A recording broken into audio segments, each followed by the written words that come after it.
Kisah berikut ini akan menggambarkan salah satu dari tugas kami di kantor wilayah Direktorat Jenderal Perbendaharaan. Di rapat itu saya mengetahui bahwa sekolah anak saya itu terpilih sebagai salah satu dari sekolah yang ditunjuk pemerintah sebagai pelaksana UNBK, Ujian Nasional Berbasis Komputer.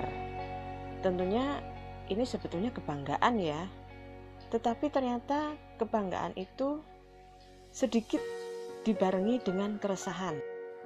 Keresahan itu terjadi karena jumlah komputer yang ada di sekolah itu tidak memadai kalau dia harus menyelenggarakan ujian nasional yang menggunakan komputer. Ketidakmemadai inilah yang membuat saya selaku orang tua murid resah. Ini Bu Yuli, pada tahun 2016 satker kami dan mungkin juga satker yang lain ini menjadi pilot project dari Kementerian Agama Kota Surabaya dan Dinas Kota Surabaya berkaitan dengan penyelenggaraan UNBK online. Jadi pada saat itu kita diwajibkan untuk menyelenggarakan UNBK. Jadi tidak ada lagi yang secara manual. Padahal persiapannya kita tidak ada persiapan apa-apa, tiba-tiba ada perintah seperti itu dari kota, makanya kami juga sempat keteteran bagaimana jalan keluarnya gitu. Mengingat waktu antara Januari sampai Mei ini kan relatif dekat gitu. Jadi persiapan untuk pengadaan belanja modal khususnya untuk perlengkapan UNBK tadi itu mepet dan dananya pun tidak disediakan khusus gitu.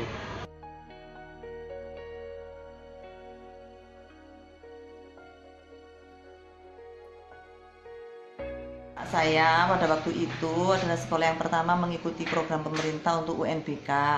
Cuman di situ menurut anak saya kadang-kadang itu dia merasa bagaimana ya, merasa nantinya itu ketakutan mereka itu siswa-siswa itu apa?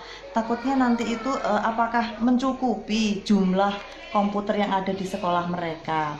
Nah, dengan ketakutan itu kan menjadi kekhawatiran kita sebagai orang tua wali murid itu kan. Takutnya nanti seandainya ada kekurangan dari komputer-komputer itu, takutnya siswa-siswa atau anak-anak kita tuh nanti diungsikan ke sekolah lain yang lebih mempunyai atau mumpuni untuk mengadakan UNBK. Nah, sebagai orang tua ya saya tuh merasa takut itu. Terus apakah untuk kedepannya itu pemerintah itu bisa menanggung semua dari sisi-sisi yang kurang baik dari program UNBK ini. Setelah rapat yang berlangsung cukup lama, saya baru nyadar. Saya ini kan pegawai kantor wilayah Direktorat Jenderal Perbendaharaan Provinsi Jawa Timur. Waktu itu posisi saya adalah pelaksana bidang pembinaan pelaksanaan anggaran 1. Saya adalah petugas front office. Seusai rapat, saya menemui bendahara sekolah yang memang sebetulnya beberapa kali sudah ke kantor kami juga dalam rangka revisi DIPA, dan saya yang melayaninya biasanya. Saya bilang, Pak, kalau memang di DIPA 2015 belum ada dana untuk pembelian komputer, kalau gitu Bapak kan bisa melakukan revisi anggaran saat DIPA 2016 nanti terbit. Dari pembicaraan tersebut, akhirnya di awal tahun 2016 setelah DIPA tahun 2016 terbit dan peraturan tata cara revisi tahun 2016 juga terbit, pihak MTSN Surabaya 2 melakukan revisi anggaran. Jadi makanya kita ambil setelah ada rapat dengan komite, dengan pimpinan, ya, diputuskan bahwa kita perlu adanya revisi ke belanja modal itu untuk mengcover kebutuhan dari UNBK yang mendadak tadi itu. Terus setelah ada proses itu kita konsultasi ke Dirjen Perbendaharaan Kanwil Provinsi Jawa Timur. Kita bawa semua yang dibutuhkan, persyaratan yang dibutuhkan untuk melakukan revisi itu. Pada hari itu juga kita putuskan ke sana, kita masukkan semua persyaratan, ada ADK, ada fotokopi DIPA 2016, kemudian ada SPTJM, itu metrik perubahan, kita bawa semua ke sana, proses. Pagi kita proses, sekitar siang sekitar jam 1-2 itu sudah notifikasi sudah keluar. Jadi memang cepat sih saya kira, proses revisi dari cepat sekali. Dan alhamdulillah setelah menunggu 1-2 hari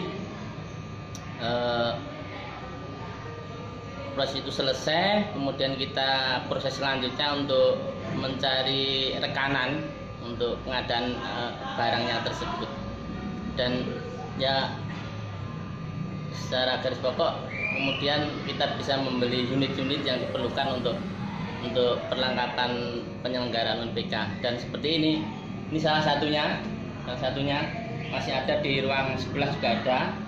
Ini sebagian kecil aja karena kita alhamdulillah kita sangat terbantu dengan adanya tupoksi di Kanwil Perbandaraan Provinsi Jawa Timur dalam hal revisi yang semula kami ini minim belanja modal, kemudian kita bisa melakukan revisi sehingga kita bisa memaksimalkan belanja modal kita untuk membeli perlengkapan UNBK sehingga pelaksanaan UNBK sendiri berjalan dengan baik dan semuanya kebutuhan bisa tercover. Tadi ini sebetulnya dapat diambil suatu kesimpulan. Inilah peran dan kiprah Ditjen Perbendaraan bagi pembangunan dan masyarakat.